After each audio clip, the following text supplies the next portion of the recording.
What if I told you Portugal's biggest problem isn't Ronaldo? It's everything around him. Because against DR Congo, Portugal had 75% possession, hundreds of passes, some of the best players in the world. And yet, they couldn't win.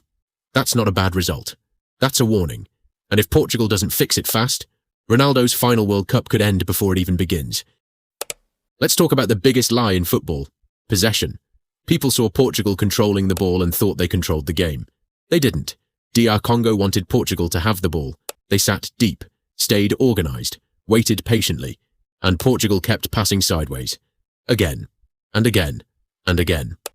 By the time they reached the final third, the entire Congo defence was already waiting. Portugal looked comfortable, but never dangerous, and that's a huge difference. Now, let's talk about Cristiano Ronaldo, because everyone is blaming him. The missed chances, the age, the lack of goals, the frustration. But here's the truth: Ronaldo isn't the main problem. Portugal is asking a 41-year-old striker to do things he shouldn't be doing anymore. Dropping deep, helping build attacks, linking play. That's not who Ronaldo is. The old Ronaldo could beat defenders. This Ronaldo destroys defenders inside the box.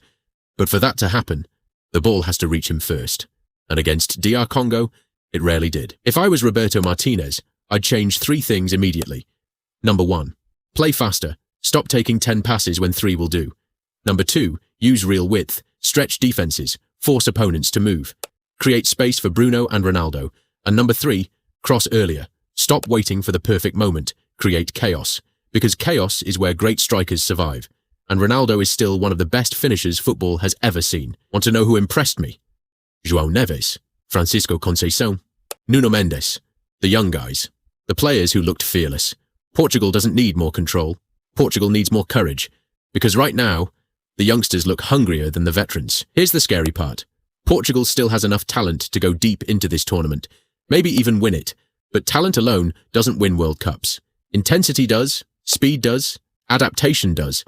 And if Portugal walks into the next match thinking everything is fine, they could be heading home a lot sooner than anyone expected. So guys, is Ronaldo actually finished? Or is Portugal wasting the final World Cup of one of the greatest players football has ever seen? Drop your answer below, because the next match might decide everything.